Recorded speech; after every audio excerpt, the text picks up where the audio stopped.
Sir नमस्कार. नमस्कार जी, बोला. धातू किंवा सिमेंटचा स्त्रियातील डिप्रेशन किंवा नैराश्यावर काय परिणाम होतो का? याबद्दल माहिती पाहिजे होती सांगा. वाह! वाह! आपले प्रेक्षक इतके सुजाण आहेत. नक्कीच, मला वाटतं नक्कीच. एकामागोमाग एक प्रश्न हो. ऐकून त्याचं उत्तर ऐकून मग त्याच्याशी रिलेटेड प्रश्न ते विचारतायत. हां. किती छान आहे हे. म्हणजे हाच सगळ्यात मोठी ब्युटी आपण लाईव्ह प्रेझेंट करतो. येस. त्यांच्या प्रश्नात काय विचारलं त्याने आता आपल्याला, की धातू सिमेंटचं सिमेंटमुळं आपल्याला जे ॲडव्हांटेज आहेत आणखी, ते काय-काय मिळतात? डिप्रेशन, नैराश्य, येस. काय संबंध आहे सांगूया.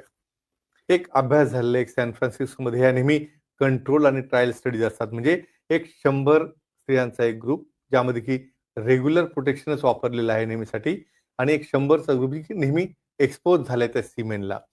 बघा एक महत्त्वाची गोष्ट सांगतो, निसर्गाने जेव्हा तुम्हाला तयार केलं, तेव्हा की प्रोटेक्शन बनवलं का? पण तुमच्या मर्यादा तुम्हाला माहीत होत्या. आता प्रोटेक्शनची काय आवश्यकता आहे? अहो तुम्हाला गॅरंटीच नाही कोणाला इन्फेक्शन असेल का?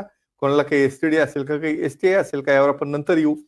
महत्त्वाचं या ठिकाणी जेव्हा सिमेंट डिपॉझिशन नॉर्मली दोन्ही अंगात होतं त्यावेळेला त्यातले अँटी डिप्रेसंट मॉलिक्युल्स, ऑक्सिटोसिन, डोपॅमिन, त्याचबरोबर इपिनेफ्रिन, नॉरएपिनेफ्रिन किंवा स्ट्रेस आणि डिप्रेशन आणणाऱ्या ज्या गोष्टी असतात, ते ॲब्सॉर्प्शन झाल्यामुळे कमी होतं, माइंड फ्रेश होतं, ब्लड फ्लो वाढतो आणि या स्टडीमध्ये असं आढळून आलं, की ज्यांचा अनप्रोटेक्टेड, नॉन इन्फेक्टेड सिमेंटशी कॉन्टॅक्ट आला, त्या स्त्रिया कॉन्फिडंट राहिल्या, बोल्ड राहिल्या आणि ज्यांचा कॉन्टॅक्ट नाही आला, त्यामध्ये त्या डिप्रेशनमध्ये गेल्या बऱ्याचदा शेवटच्या टोकापर्यंत जाऊ शकतात, चिडचिड्या होतात, भांडखोर होतात.